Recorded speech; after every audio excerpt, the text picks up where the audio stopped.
makes me mad. As promised, I have live with me in studio the leader of the opposition and MP for Castries East, Hon Pierre. Mr. Pierre, good morning to you once again. Morning, Andre. I want to say thank you for keeping your promise. Yes, I certainly do admire people who keep their promises, and I'm glad that you're here today, as promised. Sure. Yes, so how are you? I hope we can have a good conversation. I'm sure we will. I'm sure we will. Yes. Mr. Pierre, imagine the last time you were here, I did promise that we'll be taking as many calls as possible, but we had so many developments over the last week or so. I think it's important that we cover some of these issues before we actually open up the lines. And let me just let our listeners and viewers know, especially those of you, viewing on Facebook, that Mr. Pierre made it very, very clear that we're not planning these questions. It's just, on the spur of the moment.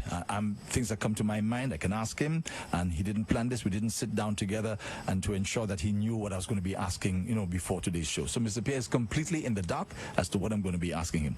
So Mr. Pierre, can we get right into it, please? Because as I said, there's so many things. Earlier this week, we heard the Prime Minister talking about citizenship by investment, and he mentioned a new idea, which is to basically offer passports within a time frame of about 3 months for the super rich. Okay, let me get your take on that. What do you think about that attitude toward our passports? Do you think that we're trivializing our passports to the point where it's like it doesn't mean anything much to this administration? What is your take? Well, actually, Angie, it's the Prime Minister is sending. I want to say good morning to listeners. Good morning to listeners, both in St. Lucia and on Facebook and other forms of social media. You see, Andrew, the Prime Minister is sending mixed signals. When the government won the election, they found the CIP program designed for, as it was an investment tool, in that people ought to have a certain net worth. People ought to have a certain level of wealth, so that so the CIP program was an investment tool. They said that wasn't necessary, and they reduced the amount. They reduced it to I don't have the exact figures, but they reduced it substantially, making the point that it was difficult to find out somebody's net worth, etc. Now he's reverting back to the situation where he says he wants it for the super rich. So it really is mixed messages, right? But the Prime Minister said some other things, which I heard in the newscast yesterday. He said that the CIP money is being put in the National Economic Fund with 5 people handling it. And the Prime Minister must realize that his words are serious words. And I've also made a point, and I know the surrogates of the United Workers' Party will attack me for that. But the Prime Minister must be careful of what he says. The National Economic Fund, that bill was passed earlier this year. Only earlier this year. The CIP has been in the lexicon of St. Lucia from 2016, when the government came into power.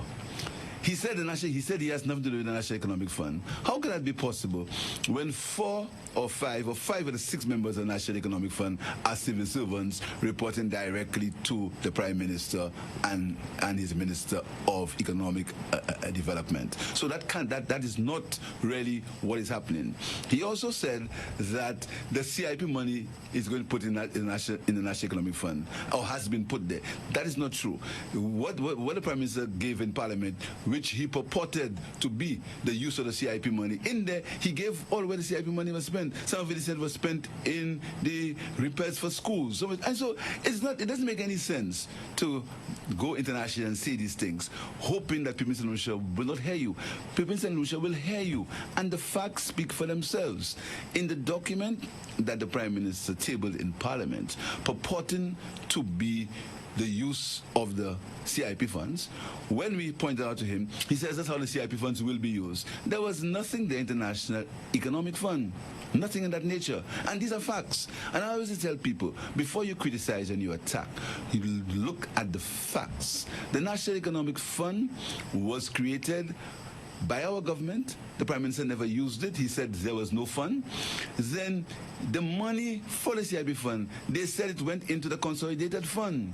And if you look at the reports, you may see that. So to say it's a National Economic Fund, that is not right. If he says he expects the money going forward to go in the National Economic Fund, then he may have a point.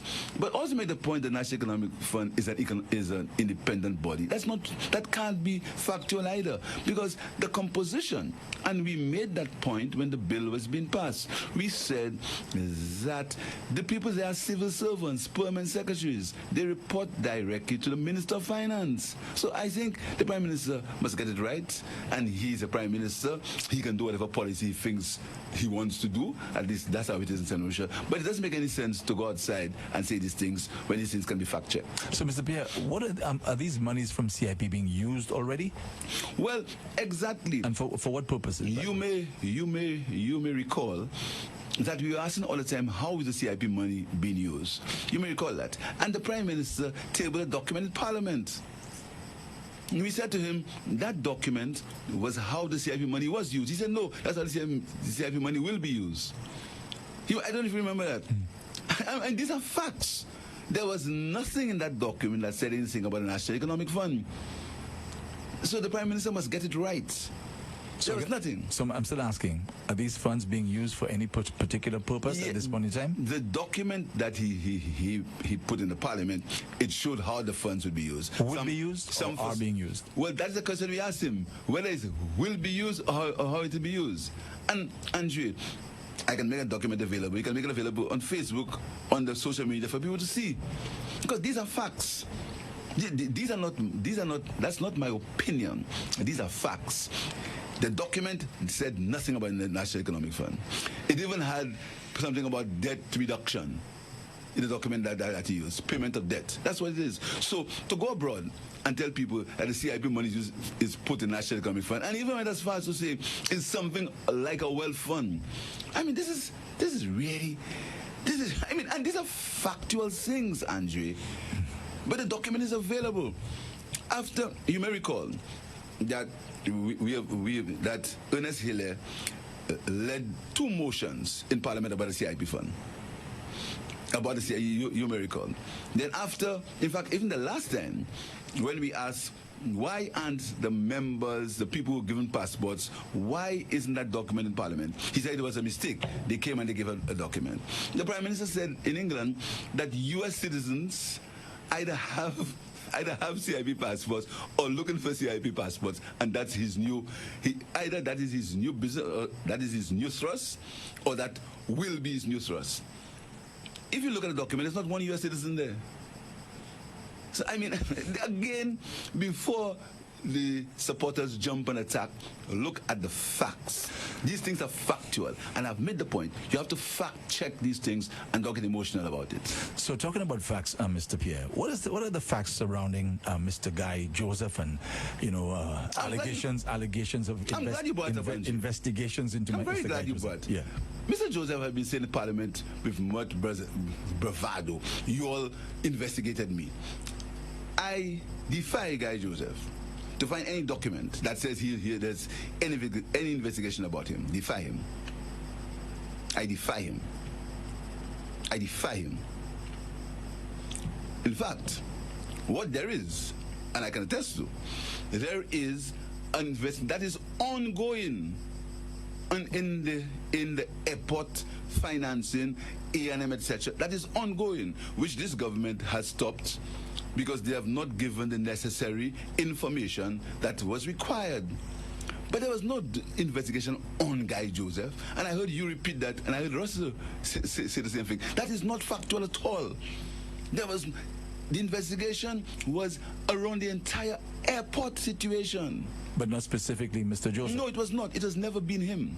It has never been him. But he believes he can take on the mantle of bravado because he talks the loudest and he makes the most noise. But there was never an investigation in Guy Joseph. I defy him to show it. Never. But I remember a statement that the former Prime Minister, Dr. Kenny Anthony, made at a public meeting that we almost had him to that effect. Well, I can't speak what the former Prime Minister said. So I think maybe this is what gave people the impression as though, well, and no, he was referring specifically to the airport investigation. That's what we are referring to. When he said about you all spent $3 million, and the Prime Minister said he couldn't find any documents, he was talking about the Lindquist investigation. But it's ongoing. All the Prime Minister ought to do is continue it. It's very simple, you know. If you think there was wrongdoing, what you have to do is continue the investigation, and if you find that the former government used the money wrongly, then do what you have to do. You see, what we must start doing as a society, and that is deep in the recesses, deep in the minds of the Central society. We do not look for facts. What we look for is innuendo, and it's something that we will do when we get in government. We will put the facts to the people and let them decide. Just like the DSH agreement. Because we believe that St. Lucians have the ability, they are discerning enough to understand things and make up their own minds. If the Labour Party acted incorrectly in terms of the Lindquist investigation, the government is in power. What they have to do is prove that it was the bad use of public funds and do something about it. That's all we're saying. And Mr. Pierre, talking about Mr. Joseph still, he made an announcement that I think at least 2 buildings on the St. Jude construction site are going to be demolished. What is your take on that? First of all, this is outrageous. Why do you say that? Mr. Joseph is in no position to say that. Because he said they're structurally unsound. I mean, with all due respect, is Mr. Joseph an engineer? I'm not one. Now, listen to me. Here's it. First of all, these buildings cost money. And Andre, I've made that point all the time. That money is not Mr. Joseph's money or our money or Prime Minister's money. Mr. Joseph and the Prime Minister are custodians of the money for a length of time. And the Chinese have a way of treating time. They're not going to be there forever, you know. And every politician must keep, and their supporters and the surrogates must keep in the back of their mind that nothing is forever. They're not going to be there forever. And they must understand. That's the first thing. And every day I get up in the morning, I realize I'm not going to be in that position together forever, and I live according to that way.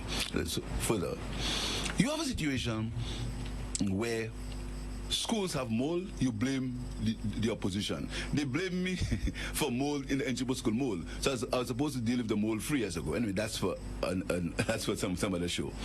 Then you say there is no money for the ward, the children's ward at the hospital. There's no money. You can't do it, or you blame somebody for it. But you have 2 buildings, no engineer. There has been no report that says there's nothing structurally wrong in terms of the specifications as to the building specifics that were put into that building that said the buildings are not good. You have no expertise in engineering, no academic expertise. Your expertise are what you may think, what you may call is common sense. You destroy these buildings.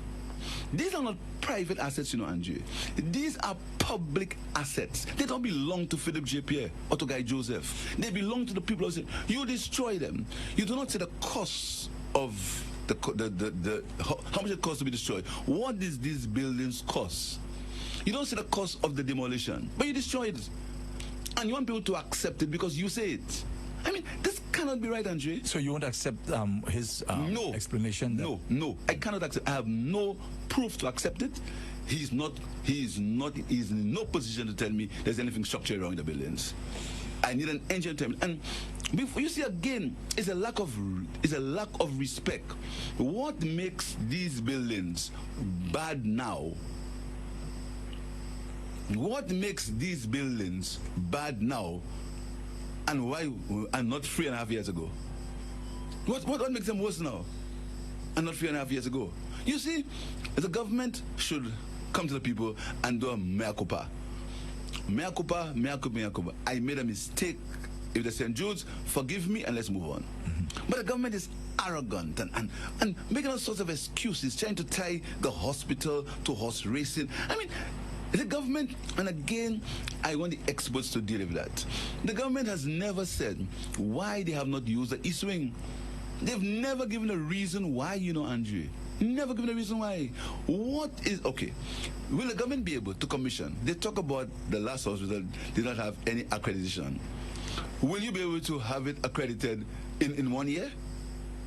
That is at its best. How when you move people into a new hospital, who has said that everything is good? Who has said so? So you see, what we're doing is that we are just trying a game. It's a mind game to get the people of St. Lucia to elect the United Workers' Party government. And the people of St. Lucia deserve more respect. There was no need to the government could have repaired, if they still don't repair, or they could have done renovations in the same St. Jude Hospital structure. There is no technical report that says the hospital is not fit for purpose. No report, no insurance, but the government in its own single-mindedness, they're destroying 2 buildings that are already there.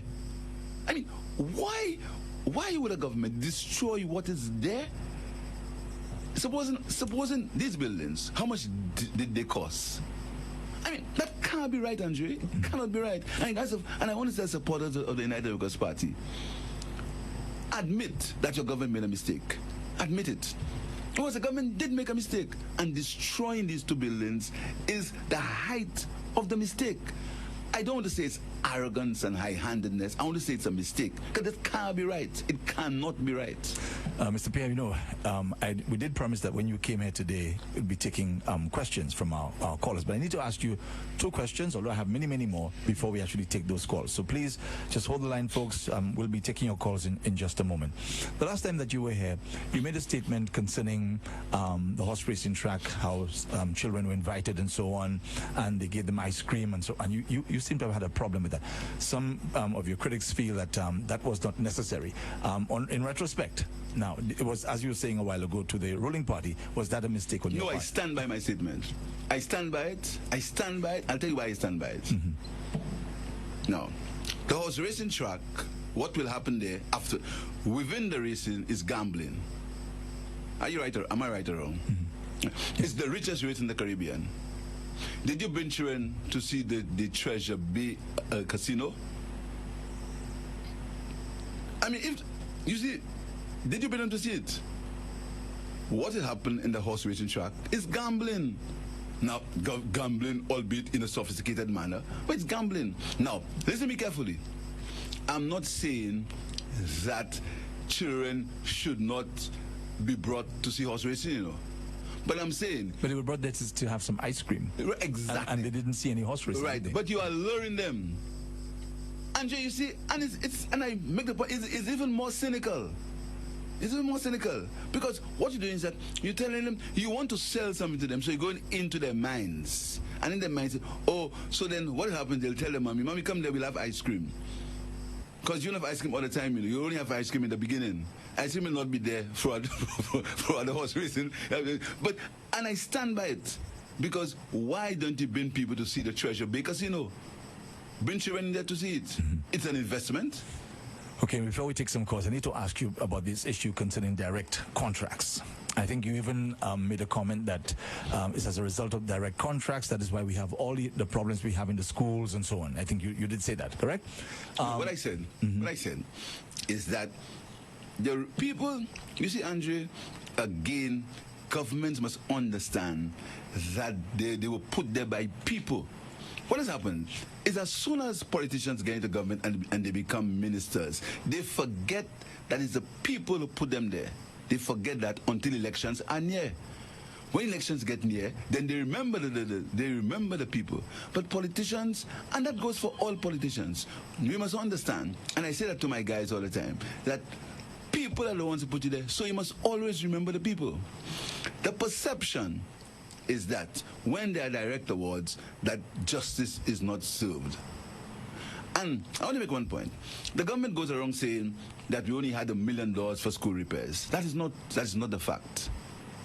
That's not factual. And again, a lot of things that are not factual have been said and just allowed to run. So what are the facts now? The facts are, each principal was given $6,000, either $6,000 or $8,000. for minor repairs to the schools. Minor repairs to schools. So the principal had that money in the bursars of the school, had that money, and they used it for minor repairs. That's what came to the $1 million. But also there were other school repairs done, which was more than $1 million. It wasn't $10 million, but I think at one point it was between $3 and $5 million. And the Minister of Finance knows that. So to go around, people say that only $1 million for school repairs is not, because with the $3 million we had, look at them, the level of work we did at the schools. I can list to you, and Robert Lewis can do that at some point. I think you should invite him at some point to explain these things to you. The repairs we did at the schools. We had the BEEP program, and Prime Minister King, in his wisdom, you see, again, we've forgotten the history. There was Hurricane Thomas. You call Hurricane Thomas? Where many schools were destroyed. Prime Minister King had to divert some of the BEEP money to repair schools that were destroyed by the hurricane. Then there was the Christmas Eve storm, which further damaged the schools. But what the government does, this government is a blame government. If the rain falls, it's the Labour Party's fault. If the schools are not repaired, it's the Labour Party's fault. This government must take responsibility for its actions and realize that the people put them in power. Stop behaving like the opposition and do the work of the people, and stop behaving like the opposition. But I need you to go back to this issue of the director awards, because I think you're saying that there was you're making a link between the direct awards or direct contracts, right, to the school repair situation, or schools not being repaired. All right. The government said that they spent $10 million. Didn't they say that? Mm-hmm. Is that a fact? $10 million to repair schools. We are saying that how many of these contracts were tendered? That's all we are saying. That's all we are saying, you know. But then your critics will say that during your administration, the same thing was done. We never boasted to spend $10 million. No, we're talking about the direct. Now let me tell you what happened. And I'm glad you said so. You see, the surrogates and supporters of the United Progress Party are very good at flashing mirrors. When they make the point about wastage and about awards, they talk about the Badawanch Bridge. There was an audit in the Badawanch Bridge. They did an audit. The Badawanch Bridge was an international tender. Not local, you know. It was an international tender. The designs for the Badawanch Bridge was prepared by a consultant hired by the United Progress Party when they were in power. And he was kept to design and supervise the Badawanch Bridge. Design, supervise. The government speaks about resilient infrastructure. The Badawanch Bridge was the first project built in St. Lucia using resilient infrastructure, because it was a bridge that was built to withstand hurricanes. I think one hurricane in 100 years of that nature. I'm not remember the exact things. The Badawanch Bridge, there were cost savings on the Badawanch Bridge. The Badawanch Bridge was approved by the World Bank. It was put on tender on the World Bank criteria. The contractor was chosen, and there was no objection from the World Bank. You understand? But Mr. Pierre, let's ask the same question. What happened to the road next door? The road next door. The road next door to Badawanch, the bypass road now, was it put on tender? Was it on tender? What was it? How much did it cost? Yeah, but Mr. Pierre, the argument is that your administration, when your party was in office, did the same thing in terms of issuing direct contracts. We never issued direct contracts in the magnitude and the amount and the amount that this government does. We never did it. And when there were direct awards, there was always interdepartmental tenders, where three people were asked to tender, and then one was chosen. Now, I'll tell you, I want to make a point about tendering. If you read a tender document, Andrew, and I want to also remind the permanent secretaries of the facts. It says, on the advice of the permanent secretary. So the permanent secretaries, and they must take it for both administrations, must be careful that they are the accounting officer on the advice of. So all the minister has to say is the permanent secretary the one who told me to do it. And the permanent secretaries must be very careful about that. Okay, as I promised, Mr. Pierre, today is the listeners or viewers show, in a sense that they are invited to now call 451-7260 and pose any questions to the Leader of the Opposition and MP for Castres East, Philip J. Pierre. Here's our first caller. Good morning. Hello, good day, Andre. Good day, Mr. Pierre. What I really want to know is that Mr. Pierre said a while ago, all politicians are the same when it comes to election, and then every time election comes, that's when the No, caller, correct you. Sorry to correct you. I never said all politicians are the same. I said politicians should be reminded. No, I want to get me right, because what you say is a very important point, caller, and that is. Just give me 1 minute. No, but you must start with the facts. I never said all politicians are the same. So let's start with that. You said, okay, well, sorry, but what I heard was that you said that persons coming to vote for them, and they seem to forget them, and when election coming, that's when they remember. And then you said that it's like all politicians are the same. Anyway, let's leave that point. The problem I have is that I would like to know your advice. I would like your advice on this. The problem we are having now with the government, this area that you find that on the news every day about the Piton, this land was stolen in the time that your minister was in power. What plan?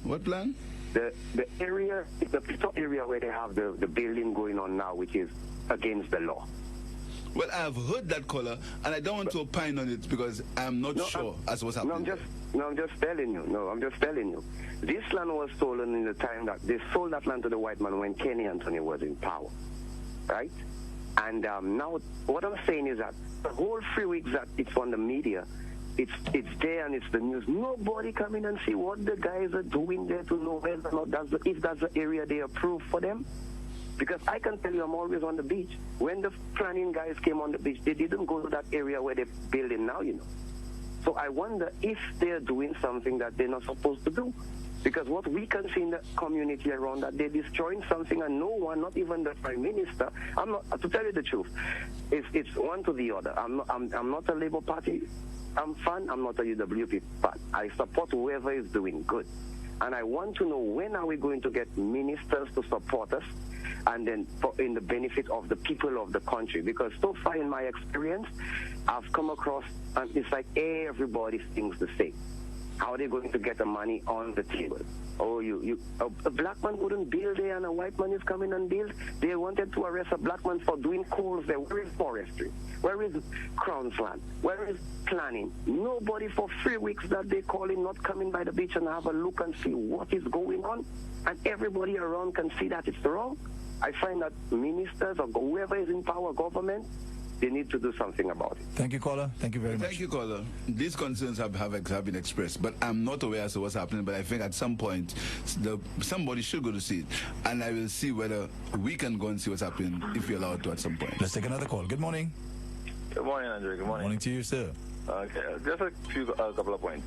The first point is that Mr. Pierre would make, with regards to comparing the kids being invited to the opening for ice cream and being offered ice cream. How could you possibly compare that to Treasure Bay, where it is 100% coming in there to gamble, and a gambling which was, as far as I recall, that was put in place during his government? And I mean, how can you compare, juxtapose that to have come into a day where and he did say there's no problem with coming to see horse racing. That's what the kids came for, to see the horse racing. The kids don't know what the gambling section, they were not allowed in the gambling area. They came to see the horse racing and that's it, and they were offered ice cream. And that was that. And again, he went on, he's saying like the ice cream is used to lure them there, although he admits that it was a one-time thing, it's not going to be happening all the time. No, why would you even want to bring that up and compare the two? That's just wrong. It's like trying to score a cheap point, Okay, and play on people's minds. Thank you, caller. Thank you very much. Yes, go ahead, Mr. Pierre. Caller, it's a fact that never before in St. Lucia's history has any investment program, any investment project, kids have ever been bought there and given ice cream. That's a fact. Now, the Treasure Bay Casino is a casino where people gamble. The horse racing track in Vieux Fort is a place where people will gamble on horses. Fact is, children were brought to look at a facility where gambling is going to take place. And it is my opinion, and it may not be yours, but it's my opinion that it is cynical where you've never brought children to ever see any investment project before, but you bring them to see a place where gambling will take place. That is all I'm saying. Okay, let's take another call, Mr. Pierre. Good morning. Yeah, good morning, Andre. Morning to you. Good morning, Mr. Pierre. Morning. Good morning. Mr. Pierre, I just want to ask you a quick question. During Labour Party tenure in office, has your party ever done a mistake? Yes, and when we make a mistake, we admit to it. In fact, go ahead. Sorry. Go ahead. Did your party ever come out and tell the public of St. Lucia, okay, we did X, Y, and Z, and that was a mistake, and it was not supposed to be done? And I can give you two examples right away. Okay, caller. Thank you, caller. I can give you two examples right away. One example. The former Prime Minister has been attacked all the time for saying that he did not like the VAT tax. He said so, and he's attacked. He also was attacked for saying about he wasn't comfortable with the CIP. So these are two examples. And the Prime Minister, former Prime, also said that some things that he did, that he figures that he should not have done it like that. He would do it differently. So I've given you two examples where we have admitted, in fact, the former Prime Minister has admitted that certain things that he has done, he would have done it differently, or he could have done it differently if he had the opportunity to. But the circumstances, and he's been attacked all the time for talking about VAT. He said in the circumstances that he had to implement VAT, but he also said that VAT was a tax that he didn't particularly like. So I've given you two examples. You want some more? Okay, let's take another call. Good morning. Hi, good morning to you, Andre. Good morning to you, political leader. Good morning. I have to say, last night, it did not sit in yet when I saw our hospital is being demolished. And I have to say, it is one of the saddest things I've ever. Sorry, caller, it's a building, not the hospital. It's part of the hospital, Andrew. Okay, all right. It's part of the hospital that is being demolished. And, I could not believe what I was seeing with my own eyes on television last night when I was doing HDS News.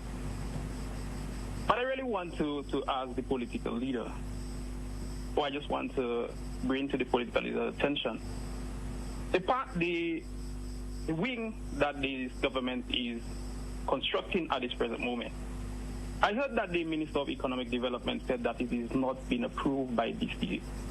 And he was the one who authorized the construction of the building for the wing. Do St. Lucians know the cost of that wing? And what it will cost, what's the cost of the demolishing process that is ongoing right now at St. Jude? But before you answer these two questions politically, I really want to make a plea on behalf of St. Lucians and people from the South. We have been at the stadium over 10 years. Over 10 years. And we need a hospital in the South. Sometimes we listen to persons on talk shows, but they don't understand what is the real issues that we face in the South when we don't have a hospital right now. And it's hurting, Andre. And I can tell you it's really hurting because I've been there. I've visited my family at St. Jude, and it's not a place where you want to be, Andre. All I need you, Andre, I know you DJ and you play, you DJ around the island and you go around the island playing your back in Times Square, Western and whatever. Andre, I just want you to visit the stadium, Andre. Visit for your own self, and then you will understand what the people of the South is experiencing, Andre. It's hurting, Andre. Well, the stadium is not a hospital. We know that. But it's a hospital right now, Andre. That's what we have in the South, Andre. That's what we have in the South. But while we need a hospital, we've seen that part of our hospital has been demolished by this government, Andre.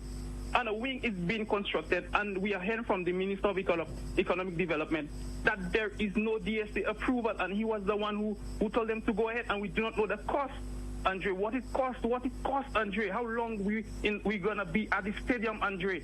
How long must we in the South suffer without a hospital, Andre? We need to understand it is really paining us in the South, Andre.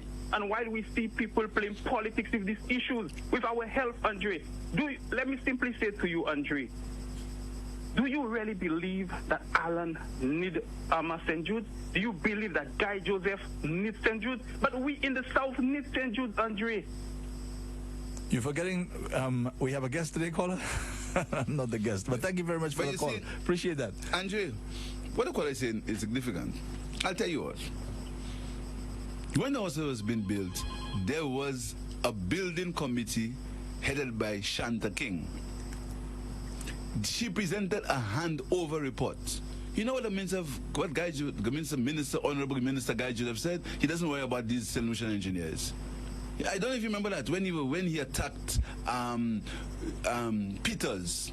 When he attacked Peters on the platform, and these people who call and say, they must understand the history, and that's why I always said to politicians, be careful of what you say, because these days, in the days of recording, you have absolutely no secrets again. So even though you think you're speaking in a place in the back of my constituency, or you speak on the boulevard, you are the same place. Okay, let's take another call. Good morning.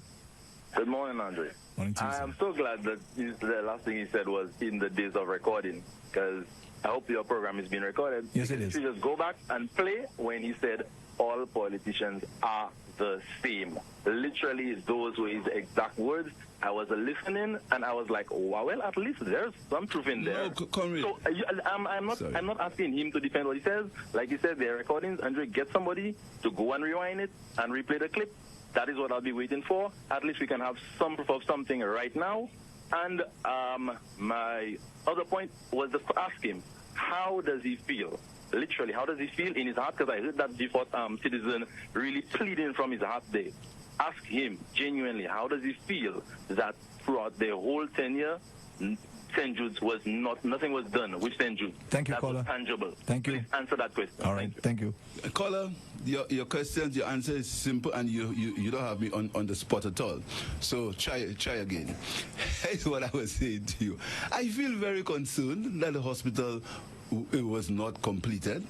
I also feel very happy that we continued construction of the hospital. I feel very happy that we did not wait for 3.5 years to allow the buildings that were there to get worse, and now we are demolishing the 2 buildings that are there to do something that I don't know anything about. I feel very concerned that after advice from technical people, and who said that the entire St. George Odlum Stadium could be moved to the east wing of the hospital. That wasn't done. I'm very concerned about that. But to tell you that I am happy that the hospital was not completed, I'm not happy, but I'm comforted by the fact that we never stopped work on the hospital. Caller, does that satisfy you? Now, let's get back to the all politicians are the same situation. In the context in which I was saying in that politicians have to learn that they have to go back to the people. I said all politicians have to understand that they must go back to the people. So I'm not so you don't have me on the spot, caller. You must try again. Let's take another so call. Answer your question about the hospital. I'm very fine. I'm very, very concerned that work was stopped on the hospital for 3.5 years. Good morning. Thanks for holding. Bonjour, les messieurs. Bonjour. Bonjour. Et à la pour faire pour pas tout nous avons essayé de nous compter pas on va faire modèle nous va tout faire coup. OK. On va se pour monsieur Pierre. Monsieur Pierre. Pourquoi c'est c'est aller casser ça qui a l'extérieur Jude là. Moi il dire pour me faire bon moi c'est pour faire 2 points.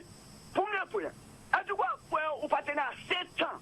During time who they would now put the pins in Jude because of it has started probably c'est pas un rôle en caille. C'est des morceaux. During des morceaux de là où on fait il va dire 7 ans en 5 années pour définir morceaux ça pas one. Because Rino Gajada montre nous à la TV un gros gars qui plus gros parce que c'est une entière on ne joue pas là entière. Mais although it was not in total, but I mean the frame of it, size and height and double deck, whatever the case was, little month within 9 months, done nom fait. Akubai Timo Patina State, so genuinely Holocaust, because of St. Jude, but they are state on better. Lord, when there are bit more but King. He has left no price, said you not a player. We've been a short space of time, we've been 1 year's time, King de Hastatli. Who got bit more deal, he has left about shot put him on jouer. Akuadi boke about 10 or 10. Who fight the Pafini, or Yao Talegakika, Allah, extend Tango, them now, Ubaba di Bongo, who stops in June. I did not fair a lot, Kai. Kafa Bubag Redma. Let's listen to perfect.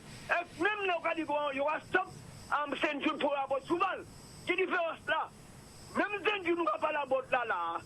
It's a better fini. Stop more so que l'on pas vous faire. Assuming fil la. By gouvernement Rapala Bota. Stop. Qui t'a send you là avant? Then nous where hot phones about send you. But it appeals to me. Ça t'est passé maintenant 100 pièces. À Johnny Gamala, Camina Sky Halegate. La new deal, about me. Merci, ma fait un pour son ami, un pour Bachas Potenza, s'il vous plaît. Yes, merci, merci. Well, caller, first of all, let's start from the beginning. Go ahead. Let's start from the beginning. We never stopped to work on the Central Hospital. We never stopped to work on the hospital. Secondly, the mode of financing came in pieces. There was never any designated financial line for the hospital in terms of having extra money. It had to come in pieces. Thirdly, the people who would be in the hospital were technical people. Ministers wouldn't be in the hospital. There was a building committee that was in the hospital. There were consultants, etc. Third. Fourthly, the hospital, the time to build hospitals is not specific. Like you can't say that should happen X. It depends on a few things. The structure, it depends on the expanse of the hospital, and it depends on the advice from the technical people. So you cannot blame the government. Okay, I'll tell you something. Why hasn't the government finished the hospital in the 4 years they are in power? The question is simple, because they stopped working on it. But you can't answer the same question for us. We continued working on it. We never stopped. So the idea that we didn't finish the hospital is a fact. There's nothing, that fact is uncontested. We never finished the hospital. But fact is, we never stopped working on the hospital. And that is the key. Because I'll tell you something. If you know anything about buildings, you will know the more you keep them closed, the more they deteriorate. That's a fact, to caller. So the point that we didn't finish is actually a mute point. We never said we finished it. We said that we continued working on it. And if this government had continued working on it from the time they got into power, because fact is, there was already a Taiwanese loan approved for $20 million US, of which 10 million had been used. So you found yourself with a dedicated line of 27 million EC dollars to work on a central hospital. If they had done that from day one as a priority, we may be in a different position than we are now. And no one has told me, I have not been given any sound technical reason why 2 buildings have to be demolished and a structure built, which is, again, I don't want to sound as if I'm the expert, because I'm not the expert on quantities. And I would like Andrew to talk to a quantity surveyor or engineer. A building which I understand, it's a little less, it's about 80,000 square feet. I may be wrong into the amount. Why is there need for that building when you have all these buildings there already, and you are demolishing what is there already to build something new? That's the question. Okay, let's take another caller. Caller, thanks for holding. Good morning. Yes. Okay, yes. Good morning, Andre. Morning. Yeah. On the point that Mr. Pierre was making, the concern in that they never stopped the thing. While he's saying that they never stopped, but given, and plus he said that the money was not readily available, but given the fact, the quantum of money, which as far as records go, I may be wrong, but what I've been hearing is that it's over $100 million, right? So if, given the fact that you had that quantum of money, and even if it wasn't coming at the right times or altogether, and given the fact that you had all these engineers, you said you had plans, you had all these different things, how could you justify after 5 years, with that quantum of money, with all these things in place, not completely... And caller, I'd like you to stay on the line. That is the question you have to ask the experts. That is the question you have to ask the people who prepared the handover report. That's the question you have, and then you're making a good point. That is the question you have to ask the people who prepared the handover report. That's the point you have to ask the experts. The documents are there. If we go into that way, now we into a line of argument. But there is a handover report, which, and if your memory serves you right, I was on Timothy Polier's show when I made a point about the handover report, because that was being kept quiet, you know. And again, you must know our history, because you want to go into back in the history. That handover report was being kept quiet until I brought it up. And at that time, I was... Well, as far as I know, it's still not in the public domain. No, I put it, I declared it, no, I declared it. Okay, yes, okay, but but listen, go ahead, sorry. As a government, right, in office for 5 years, from your perspective as the government, wouldn't you all have been concerned that it took so long for the engineers to deliver? Because I'm saying at the end of the day, the government, not the things, are responsible to see that the project is coming through. To me, the onus should be on the government to see that the engineers, those people placed with the funds of the country, deliver on something that they say that could have been done. So, I mean, I still think that the government should have taken some more interest in the... Plus, you know, I mean, just look at the fact that this hospital is in the south, where, I mean, it's a stronghold of the party. So to me, the government of the day should have been more progressive, should have monitored that situation and see within the 5 years, plus on the backdrop of your campaign for that election, that you came in saying that St. Jude should have been completed. No, wrong. We never said so. Wrong. I want to that is factually incorrect, caller. Because your campaign on caller, one of the things you campaigned heavily. We campaigned to continue the hospital. And you must use the English words correctly. Using the word finish. Hold on, Mr. Pierre. I said during your election campaign, you all were hard on the back of the government of the day that the hospital should have been finished. Okay. That's what I'm saying. You all campaigned heavily on that. And then at the end of 5 years, it was incomplete. Now, caller, didn't the government of the day campaign that they would finish the hospital? Well, the tenure in office is not over yet. Okay, so you think... Left to be seen. That's left to be seen. That's left to be seen. So I still find, Mr. Pierre, I mean, as a government of the day, given the location of that hospital, given the quantum of money spent, that better could have been done. That hospital should have been so much near completion. In fact, I think it should have been completed. But it should have been so much near completion that the government of today should have had no reason whatsoever but just to open it. So okay, caller, thank you very much. Thank you very much for the call. Caller. So what's the reason why the government took 2.5 years to start working it? What's the reason? I already cut off the call. Okay. So let's take another call. Good morning. Good morning, Andre. Morning. Good morning, Mr. Pierre. Morning. Mr. Pierre. Yes. What is actually happening at the racetrack right now? Hello? Yes, I've not been there, I don't know. Okay, you don't know. No. All right, so, but you have heard, right? Yes. And what have you heard? Caller, you are interviewing me, right? But that is what it is about. Because you have made some pronouncement there. No, I've made no pronouncements. All I've said... You have said a few things here... Like? Which are actually incorrect. Okay, tell me one. Because in the first instance, you say they. Who is the they you're talking about? It doesn't matter. Bringing people there. It doesn't matter, caller. What I know... it matters. Let me tell you why it doesn't matter. What I know... Mr. Pierre, give me a chance. You will answer afterwards. You have the radio. Parents are the ones bringing their children there. It's an open day. There is no horse racing. There is nothing taking place there. Okay? It's an open day. parents take the children there. It is not to say anybody organize and bring children there. If you want to bring your children, you bring your children. If you don't want to bring your children, you don't want to bring your children. Am I right or wrong? You're wrong, caller.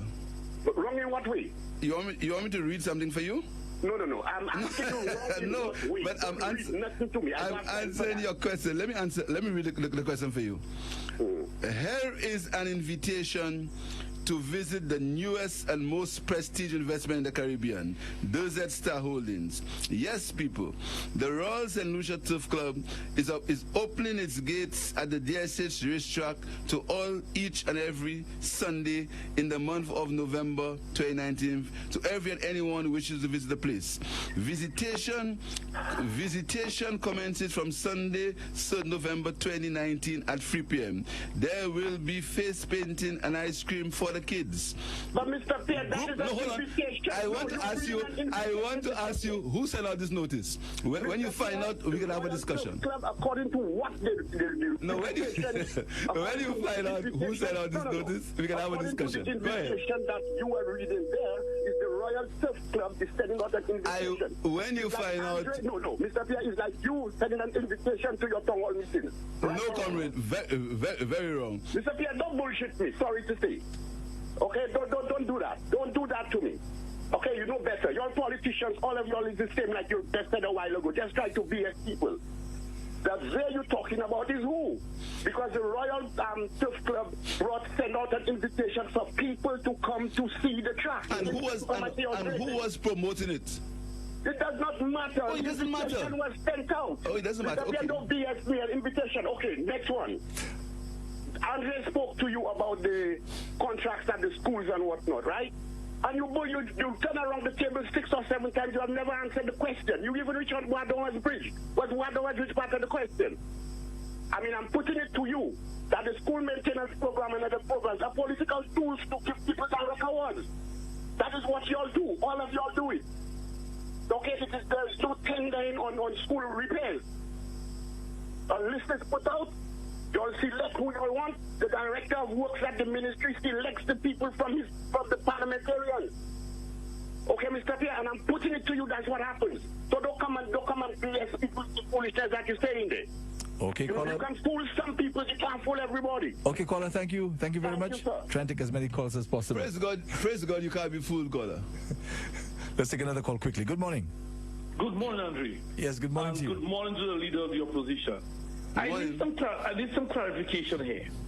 Andre, you know, in the news, in the recent news, right, you have the Minister of Economic Affairs, right, stating his reasons for demolishing the 2 buildings in the St. Jude's reconstruction, right?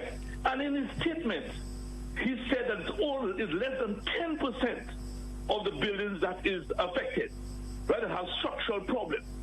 The other 90% will be retained to continue the hospital. This is the same minister, Andre, who was arguing that same 90% wasn't structurally sound to continue the hospital in the first place, right? And now it is part of the reconstruction of the St. Jude Hospital. You know, where are we with this? Because that's a very good point. Because 98% is good. But 2% is not good. So you demolish 2%, but you've left the 98% idle for 3.5 years. Very good. For 3.5 years that you could have completed. Yeah. Thank you. Okay. Our number is 451-7260. We'll have time for maybe 1 or 2 more calls. We have to wrap things up. Good morning. Morning, Andre. Morning to you. Again, that's the thing. When people make the arguments, they argue from their perspective and they ignore everything else. A simple explanation is that, like you said, they are keeping the buildings, but they are repurposing them to do things that they were not designed for. And the reason they could not use them originally is because they were not designed in a way that they could be used for a hospital. Like they said, ceiling space, windows, ventilation, enclosures. You cannot use it for taking... Caller, who said so? It was said. It was put into report. I don't know who I'm speaking to. Are you an engineer? Mr. Pierre. Yes. Here's the thing. we are not inside of the offices. People will say whatever they want to say, and there's no way you can verify it. I'm not an engineer. You're not an engineer. You will still have to go on what was said. Let me tell you what I'm going. Let me tell you what. No, let me tell you what I'm going. No, I want to tell you my terms of reference, caller. I want to tell you my terms of reference. You see, and we're having a good discussion. I want to tell you my terms of reference. Here are my terms of reference. The handover report prepared by the engineers who were there for the length of the project. My handover report, the handover report, not mine. And they said all the buildings were good. And they never said no. Hold on. The handover report, and I'm going on an audit that the government prepared that they've never disclosed. So that's my point of reference. Okay? Now that's my point of reference. It's very simple, you know. We know, because caller, we're not talking about emotion, you know. We're talking about facts. I was just explaining a simple explanation that y'all are saying you had 90% was good and now 90% is not good. No, we never said so. Caller, we never said so. Minister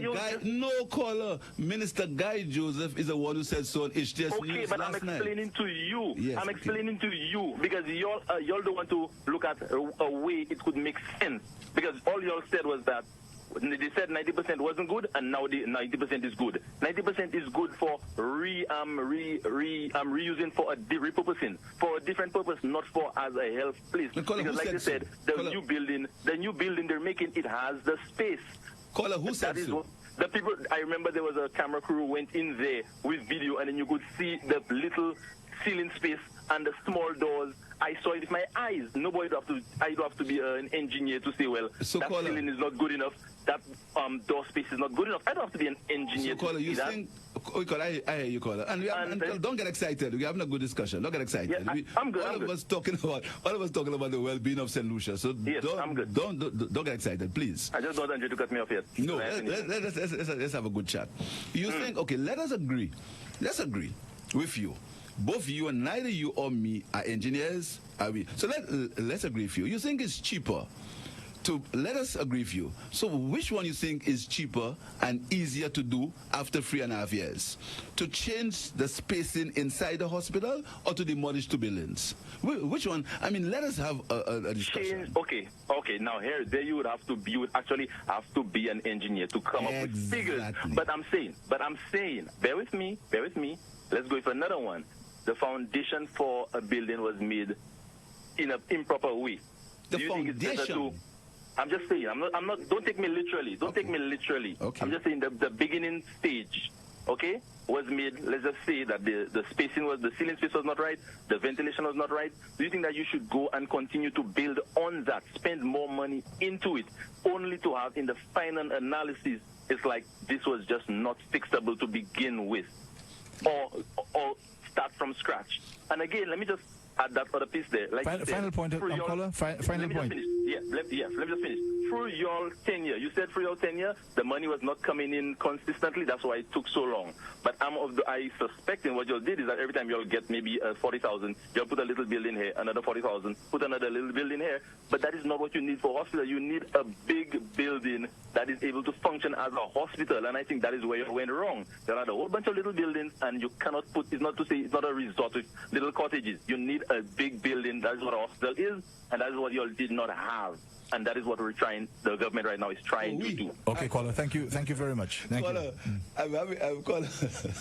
caller, what about the East Wing that the people that know better said that the entire hospital should have been put in the East Wing? And caller, do you have any knowledge on the floor space? Have you had any discussion? Have you challenged people like Mark Hennicat, who are architects, who've designed the hospitals? I'd like you to have that discussion with them. And that's the point, because remember, the government has never denied that the east wing of the hospital could take the entire stadium. So I'm glad that you bring these points, because you are talking from a position of lack of knowledge. Experts. John Peters is an engineer. He made that point. He was vilified You understand? The St. Lucia Medical and Dental Association made the point that they could have used the Opasa Hospital. They were also vilified. You understand? So the point I'm making to you is what you're saying is based on conjecture. We need facts. And we need the facts, and the facts have to be laid out by people as they were laid out in the handover report that the government has never said was wrong, but they've just not implemented it. And I'm saying to you that I'm repeating my position that we never stopped work on the St. Jude Hospital. We never stopped work, and there's a body of opinion that says that the hospital could, technical people, experts that said that the hospital could have been completed in the 3 years that the United Workers' Party were in government if they had just continued work on the structures that were there. That's my point. Okay, now, Mr. Pierre, we'll have to stop taking the calls because it's already after 10. I just only need to ask you a question before you leave. Can you explain to us the role and functions of the Development Control Authority? I'm bringing this up because lately we've been hearing in the news about developments taking place without DCA approval. So can you please educate us on the role of the DCA? And is this normal practice that people can just do things in terms of constructions and doing refurbishments and so on without approval from the DCA? I'm not caller, sorry. That's all right. That's all right. Actually, that's a good question. In fact, there's a rumor, and let me make it clear. It's a rumor. So the people who want to hold me, don't hold me to it, please. If it's not true, I've said it is a rumor that the DCA is going to be privatized. It's going to be made a statutory board. That's a rumor. Now, that may not be true, but that's a fact. That's what I heard. So it may not be factual.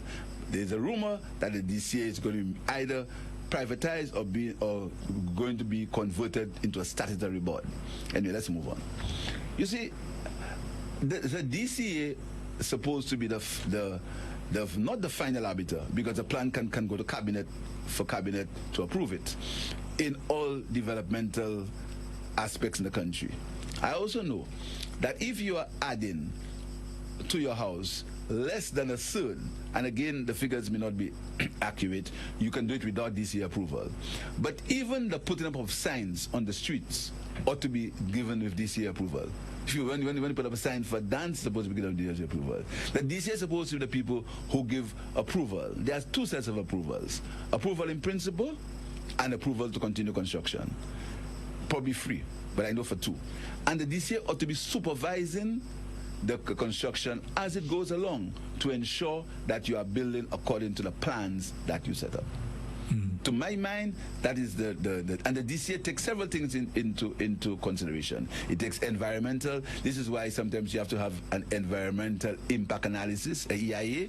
You have to make provisions of fire, have to make provisions for all these things when a building is constructed. So as far as I know, the DCA are the people who deal with all aspects of building construction. So you're saying there are instances where you don't really need DCA approval to do certain works? To my mind, only if, and I may be wrong, if you are adding to your house less than a third of the existing structure to a residential building, to a building, that's to my mind, it may be wrong, but to my mind, to what I can recall, that is the only time you do not need DC approval.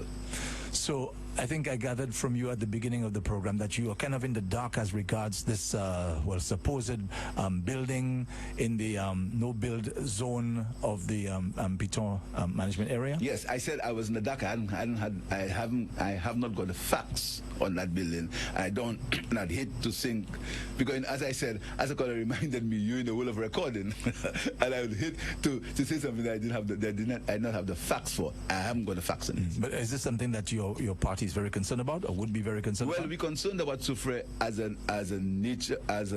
a heritage site, not that Soufrière generally as a heritage site. That is what we would hope, that Soufrière does not lose its heritage site status. Okay. Anything you want to say before you leave? No, caller, I'm sorry, caller. Caller. Andre, I think that we can have these discussions without rancor. We can have this because, in the final analysis, I like St. Lucia. In the final analysis, I have respect for the government of St. Lucia. In the final analysis, I want St. Lucia to prosper. But I have a point of view. 37,000 people voted for the St. Lucia Labour Party, 37,000. I think 45,000 voted, and I mean, don't hold me to the exact figures, 45 voted for the United Workers' Party. So the St. Lucia Labour Party has a responsibility to the citizens of St. Lucia. That is our responsibility. The leader of the opposition, not Philip J. Pierre, also has a constitutional post, and he has a responsibility to put his point of view to the people of St. Lucia. That is my responsibility. I would not be taking on my responsibility seriously if I do not question some of the issues or some of the things done by this government. The government is a custodian of the finances and the assets of St. Lucia, a custodian. It doesn't belong to them. The 2 buildings at the St. Jude Hospital are assets of the people of St. Lucia. It is my right, and it's the people's right, to question why are they being demolished. The 1,000 acres of land that is being used for the DSH project is an asset of the people of St. Lucia. No, it doesn't belong to Philip J. Pierre. It's my right, and it's the people's right to question how it's being used. I want to say clearly, I don't want a failed state. I don't want St. Lucia to fail. I don't want to destroy St. Lucia. The Labour Party intends to be in power. We don't need to destroy St. Lucia. But we think that there are things that more answers must be given. We think that things have to be fact-checked. And we also think that when the Prime Minister speaks, his words ought to be exact, direct, and concise. So I want to say to the people, the supporters of the United Workers' Party, who may be a bit angry at what we are doing, it is our right. It was their right to do it when they were in opposition. But I want to assure them, we do not want St. Lucia to fail. We want an inclusive St. Lucia. We want a St. Lucia where everybody can have that kind of debate, that kind of dialogue that we have on the radio station this morning. And not a St. Lucia with rancor. Not a St. Lucia where one side, you must make one side cry. Not a St. Lucia where you say you let the jackasses break. That's not a St. Lucia we need. Thank you. Thank you, Leader of the Opposition and MP for Castries East, Philip J. Pierre. Thank you very much for being here today. We dream of having our daughter in our first home.